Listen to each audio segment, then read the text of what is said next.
as we begin hour number 2, live as always above the Heineken River Deck at Pier 17. The Morris twins are ready to roll. Shefty is in this morning, 100 days from the kickoff of the NFL season, and we have many more, including Big Perk, joining us this hour from Minnesota, which is where we saw the game last night. RC is with us, Wendy is with us, and let's take you to Minnesota. Game 4, critical night last night as OKC looking to sort of step on the throat after just a no-show performance for them in Game 3. Well, there was none of that going on here. Marcus, how about SGA right from the jump? Yeah, SGA got going early, man, and I could tell the difference between Game 3 and Game 4. He made sure he established his rhythm early. He got Jalen Williams a couple open shots, and he moved the ball. He played a complete game early on. Look at him inside and outside and taking it strong. He had 21 at the half. Thunder would lead by 8 at halftime. Anthony Edwards, meanwhile, a quiet night. 6 minutes left in the fourth quarter. His team down by 9. Makes that 3. It was his only made 3 of the night, but the T-Wolves are down just 6. They got a big night off their bench, Markeith, including Dante DiVincenzo. Yeah, for sure. With Ant not really being as super aggressive as he was, they needed the bench to step up. I think they had 64 points in the game, and this is the best game they played this entire series. But every time there was a question, SGA had an answer. He had 40 points in this game. And then look at this. Someone tell me how he makes this play. Markeith, how does he make that pass? Man, it was unbelievable. Him and Jalen has been on the same accord since Jalen stepped in the league. Jalen played extremely well last night, made 2 big threes late in the game, and he was the catalyst of winning this game. Jalen had 34 in the game last night. Here we go, 30 seconds to play. Down by 5, Minnesota offensive rebound. Jaden McDaniels in the corner for 3. Now it's a 2-point game, 3.5 seconds left. Timberwolves, so much on the line, down by 3. So Ant-Man makes the first. He's got to miss the second on purpose. OKC scramble for the rebound. We're going to throw it away. Wait, a fan is going to catch it. Yeah. And take a look at the clock. When if the fan just ducks, the game is over. Instead, there's time left on the clock, and would they get a chance? No, they would not. Julius Randle throws it up, and like everything else he threw up last night, it doesn't go anywhere good. SGA and company wind up holding on for the huge road win, and they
open, Mike Conley. He made the right play. They just couldn't get stops. When you score 126 points, it's not about scoring no more. They couldn't slow down the Oklahoma City Thunder. The big 3, Jalen Williams, Chet Holmgren, and SGA had it their way. And can somebody answer this question for me? Yeah. SGA is the best perimeter player in the league. He led the league in scoring. He's averaging 31 in this series. Coach Finch, how about sending a double team at him all night long, from the first quarter through the fourth quarter? I was so tired of watching him being able to isolate Rudy until Rudy had to go sit down. How many times are you going to let this man play one-on-one basketball? He is the MVP. He is the MVP, and he went and gave you a 40-piece wing dinner all flats last night. The best way. I could see you nodding your head, Marcus, along as he was talking about that. We focus sometimes on the offense, but the defensive side, did Minnesota miss it last night? I mean, yeah, I got to agree with Perk on, the sense of not double-teaming SGA. But let's be frank, SGA came out and wasn't accepting anything. He was aggressive from the jump ball. He was on the ball. He was getting guys shots, but he wasn't accepting anyway. They had his cousin on him, and I know that the cookouts was going to be crazy this year because he was frying him, right? So I understand, like, it's a great take. Like, he was definitely supposed to be double teamed sometimes. But I got to go back to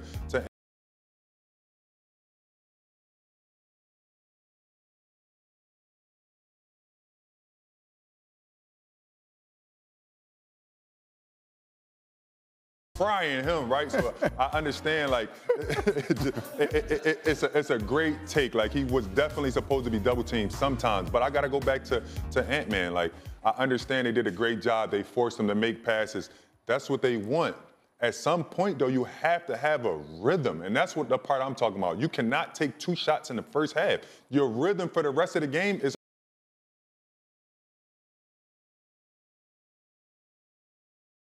almost shot. And I agree that OKC probably wanted him to pass it. And the reason why, because when it comes down in the fourth quarter and you don't have the rhythm and they need a basket at the end of the game, he didn't take enough shots to be able to get into that mode. All right, I like it. So we have 2 different conversations going at once here. Markeith, let me go back to the point that Perk made, because it's sort of new to the conversation. We've seen so much, this blitzing is sort of been such a huge part of the conversation in these NBA playoffs. Did the Timberwolves not do enough last night to make Shai Gilgeous-Alexander uncomfortable? No, they didn't, and I agree with Perk on that. And this takes me back to the Lakers Minnesota series earlier in the playoffs. Yeah, near and dear to your heart, yeah. When we was playing against Ant-Man, and I remember being in Minnesota, game 4, and he said we were up 12 points going into the fourth quarter. The only way we can lose this game is Ant-Man goes crazy.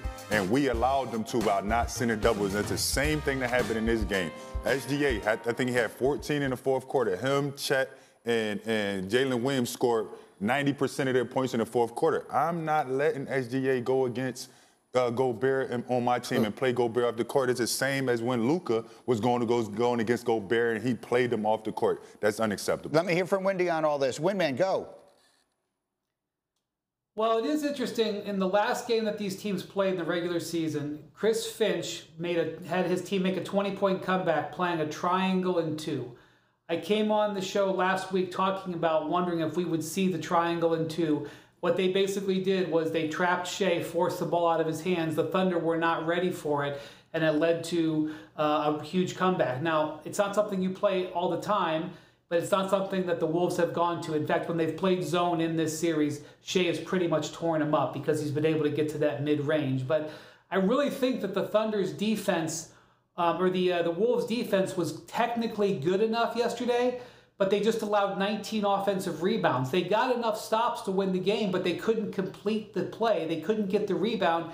You add to the fact they have 23 turnovers. The pathway for the Wolves to game plan B against SGA. He said, man, I'll trap him as soon as he get off the car or the bus. Ain't no way he gonna beat me. And he's right. And so, look, again, we have to give a lot of credit to this Thunder team. Coach Dagnall, he coached his behind off. And Greeny, I'm going to tell you, hey, look, I see get up, you go on the road sometimes. You might need to bring your behind on the road to the NBA Finals and witness this greatness, because you have to see this Thunder defense up close in person. You have to see Luke Dortz up close in person. You have to see the specialists and Alex Caruso up close in person, who, by the way, plays 33 minutes, and it was impactful all across the board. Coach Dagnall went to that small ball. He moved Chet at the 5, which created more spacing for SGA and J-Dub to go isolation, and it was a wrap from there. Yeah, take us to the finals. I'm all in. I mean, you get no complaints. You get no complaints out of me. I'm all in. And actually, Perk, you brought me to where I wanted to go anyway. I'm not going to play the sound here, guys, because we have so much good perspective from our group. But after the game, what really struck me, Perk, more than anything else, at one point, Shai Gilgeous-Alexander pointed out, look, I'm 26. And I'm the elder statesman of this group. Jalen Williams and Chet Holmgren are 24 and 23. The 3 of them combined for 95 points last night. I did an essay last week, Perk, saying the era of the super team is done. But the reality is there's a loophole. If you create one naturally, organically, if you draft the right guys, you can do it. Have they done it? Is this just the beginning of something very special that we're going to see for the next, I don't know, 5 to 7 years in OKC? You damn right, and they're not going anywhere. And you know the crazy part? Sam Presti have so many